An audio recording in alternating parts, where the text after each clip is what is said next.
Hai teman, kembali lagi bersama saya di novel yang berjudul Terpaksa Menikahi Pak Ustadz. Baiklah, sebelum memulai, seperti biasa, mohon bantuannya dengan cara like, komen, dan subscribe. Langsung saja, bab 12. Terpaku menatap wajah damai sang suami yang tertidur. Untuk pertama kalinya, Alika menatap Syafiq dengan begitu dekat, hingga debaran jantungnya menggila. Ia tidak akan malu menatap laki-laki itu karena yakin suaminya sudah tertidur, terdengar dari deru nafasnya yang teratur.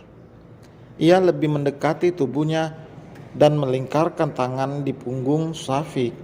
Entah sadar atau tidak, yang jelas Alika tidak ingin melewati rasa nyaman yang dirasakannya itu dari hangatnya pelukan Syafiq. Belum 1 bulan menikah, tapi sudah memiliki rasa? Kenapa tidak?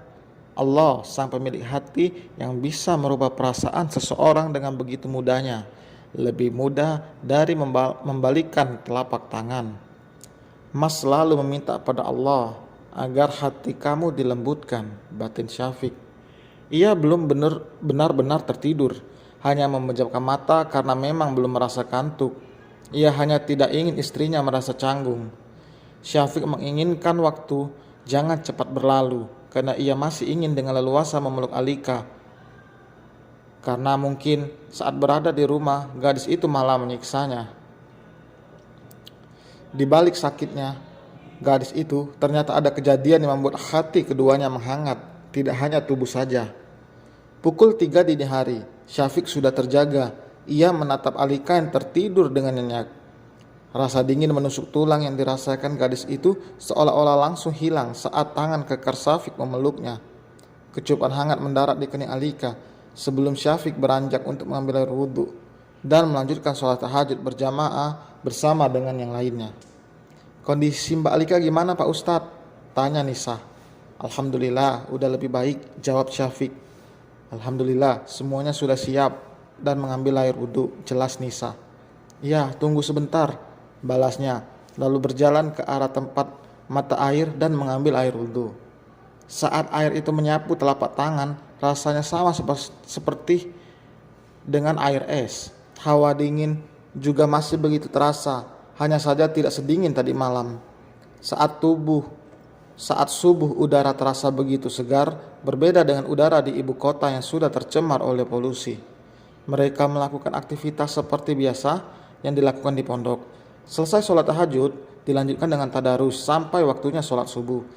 Syafiq membangunkan Alika untuk sholat subuh berjamaah, tapi gadis itu mengatakan jika dirinya tidak kuat keluar. Akhirnya Alika sholat sendirian di dalam tenda. Selesai sholat subuh dan kajian, semua orang bahu-membahu untuk mengumpulkan kayu bakar dan memasak. Alika sebenarnya sudah terbangun, tapi ia benar-benar malas untuk keluar. Ia meraih ponsel milik Syafiq dan memilih memainkan game offline dengan posisi tengkurap, posisi ternyaman untuk Alika saat bermain game. Ia bahkan tidak peduli dengan yang lainnya yang sibuk untuk memasak. Ya, seperti itulah Alika, selalu ingin diperlakukan layaknya putri raja. Resleting tenda terbuka dari luar. Syafiq yang melihat istrinya melepas jilbab langsung menutup kembali resleting tenda. Tidak ingin sampai ada yang melihat istrinya membuka aurat. Alika yang fokus bermain game tidak menyadari keberadaan Syafiq. Lelaki itu sebenarnya ingin mengajak Alika untuk makan. Tapi jika sang istri tidak bisa memakan makanan yang ada bawangnya, Syafiq hanya membawakan sandwich. Sarapan dulu, ucap Syafiq. Alika hanya menjawab dengan suara tenggorokan. Belum selesai dengan permainan, gadis itu tidak akan berhenti. Mau disuapin? Tawar Syafiq.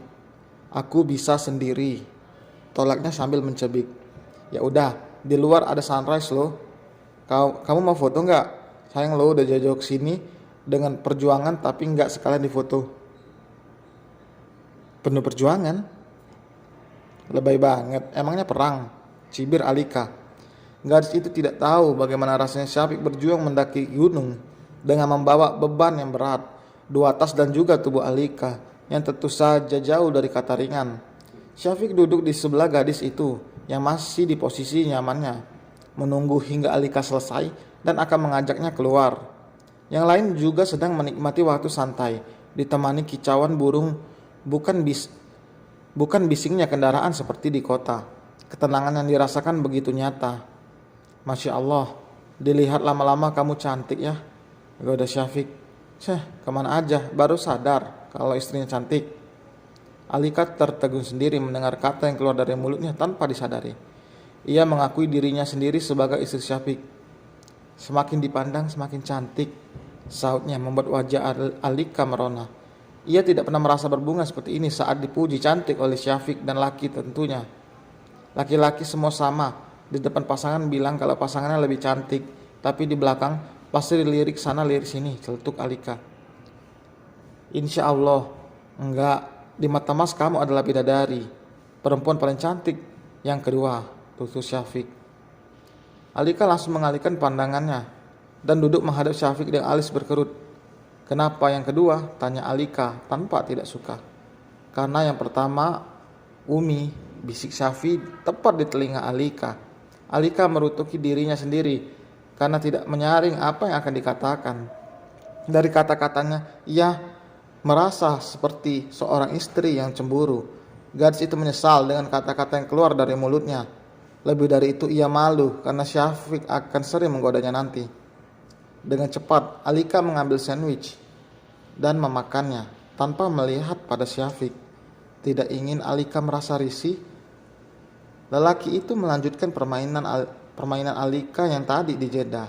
Setelah makan secepat kilat, Alika berniat untuk keluar, ingin menghirup udara segar, mengambil beberapa foto yang nanti untuk dipajang di sosial media miliknya. Entah kapan, yang jelas saat Syafiq mengembalikan ponsel miliknya.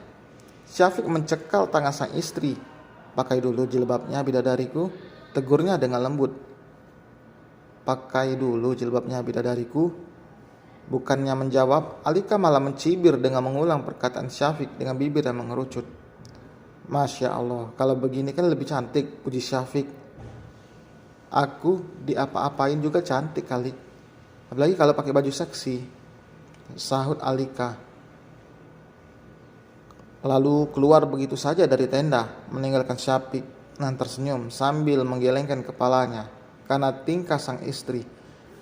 Meski sering membuat kesal, tapi Alika juga membuat Syafiq tersenyum karena tingkahnya.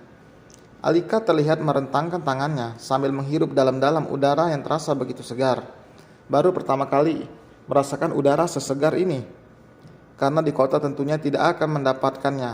Ia meminta Syafiq yang baru datang untuk mengabadikan potret dirinya. Dengan senang hati, Syafiq melakukannya. Serasa dunia milik mereka berdua, yang lain melihat itu sangat begitu iri. Syafiq yang begitu sabar menghadapi Alika membuat orang merasa begitu salut. Menghadapi karakter seperti Alika memang tidak mudah, apalagi jika tidak memiliki kesabaran. Bahkan terkadang ibunya sendiri jengkel atas sifat Alika. Syafiq berharap dirinya selalu diberi kesabaran untuk membimbing sang istri. Oke, teman-teman. Demikianlah cerita pada bab kali ini. Terima kasih yang sudah mendengar, sudah membaca, sudah ikut meramaikan dan membantu channel ini berkembang. Saya ucapkan terima kasih dan sampai berjumpa kembali.